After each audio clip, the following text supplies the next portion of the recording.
Hello and welcome. So today's video is going to be all about Mother Shipton and her prophecies. In 1488, 15-year-old Agatha Soothtel went into labour in a cave just outside the village of Knaresborough in North Yorkshire.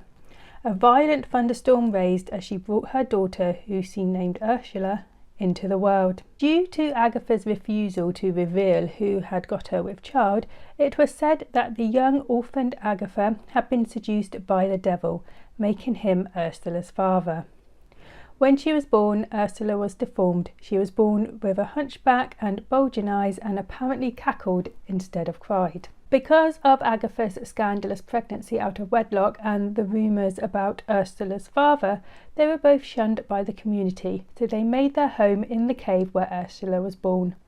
A cave which had a skull-shaped pool that turned objects into stone. After 2 years of the young family living in the cave, the abbot of Beverley moved Agnes into a nunnery and Ursula into a foster family.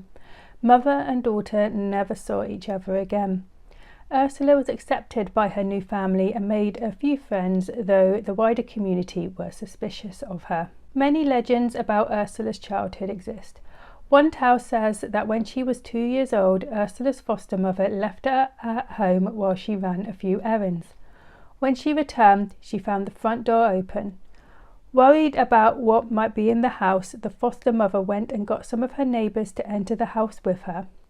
Inside the home, a wailing like 1,000 cats was heard, and Ursula's cradle was found empty. Looking around the home, Ursula's foster mother finally found Ursula perched on top of an iron hook, naked and cackling. With the local people not trusting her, Ursula spent a lot of time in the forest learning about plants and herbs. With this, Ursula became invaluable to the community, becoming the local herbalist. She would even help people locate stolen items. One time, a neighbour came to Ursula for help in finding her stolen smock. Ursula said that she knew who had stolen the smock, and the next day she and the neighbour went to the local market where the woman who had stolen the smock was compelled to put it on and dance over to Ursula and the neighbour, singing, "I stole my neighbour's smock and coat, I am a thief and here I show it."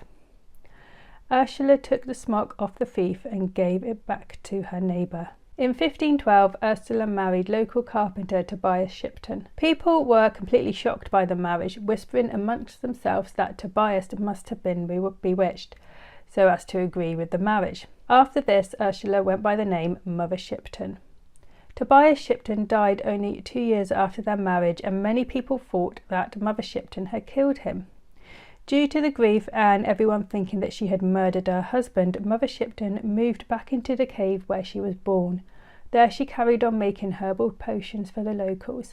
She became somewhat famous, especially when she started to tell of what was to come in the future. So Mother Shipton was known in her time, and she was even known by royalty, as it is speculated that when King Henry VIII wrote a letter to the Duke of Norfolk, he was actually referencing Mother Shipton when he wrote about a witch from York. So Mother Shipton is known today for her prophecies. The first pamphlets that had her prophecies in them were published in the 1600s. Now, some of her prophecies were more local based to where she was living. One local prophecy made said that water would come over the Ouse Bridge up to a windmill that was on a tower. Now, nobody knew what this meant until a new water system was put in place, which took water over the Ouse Bridge in pipes up to a windmill. Another local prophecy that Mother Shipton made was that Trinity Church would fall in the night till the highest stone of the church was the lowest stone of the bridge. So shortly after she made this prophecy, there was this really bad storm which caused the steeple of Trinity Church to collapse onto the Ouse Bridge. But others of her prophecy have seemed to predict famous historical events. When the cow doth ride the bull, then priest beware the skull. So this prophecy has been said to be about King Henry VIII of England and his marriage to Anne Boleyn. This marriage caused the breakaway from the Catholic Church in England and the creation of the Church of England. The cow in the prophecy is said to relate to King Henry VIII and the bull, Anne Boleyn.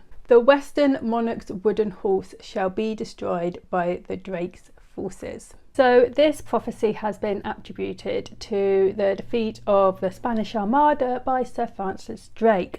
It's obviously because it mentions Drake by name in the prophecy, while the Western monarch's wooden horses would be the King of Spain's wooden ships. A maiden queen shall reign anon. So this one is meant to be about Queen Elizabeth I.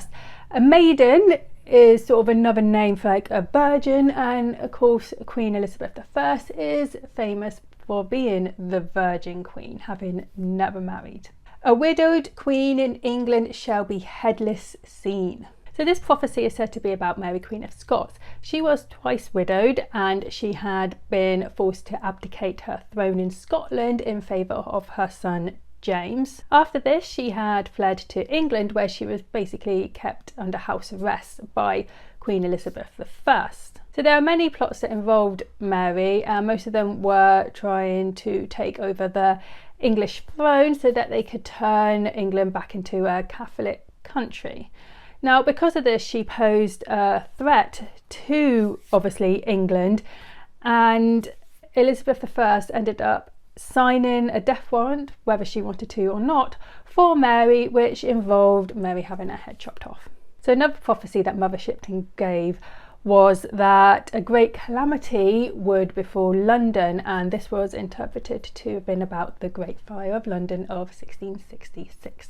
Now, some of the prophecies attributed to Mother Shipton have come out as being fake. So one prophecy she made said that the world would end in 1881. So of course in 1881 people started to panic a bit. But of course the world didn't end, and then Victorian editor Charles Hindley publicly came out and said that he had basically made that whole prophecy up. But there are also some prophecies that I think maybe made up as well. A carriage without a horse shall go, disaster fill the world with woe. In water iron then shall float, as easy as a wooden boat. So these predictions first appeared in publication in the 1800s. None of them were in the original pamphlets published in the 1600s, so that's why that just makes me think a little bit that these predictions might not be completely true. So Mother Shipton died in 1561, and the cave that she was actually born in and lived in is actually a tourist attraction now that you can go and visit. Anyway, I hope you enjoyed this video. If you did, like and subscribe, and I'll see you next time. Bye.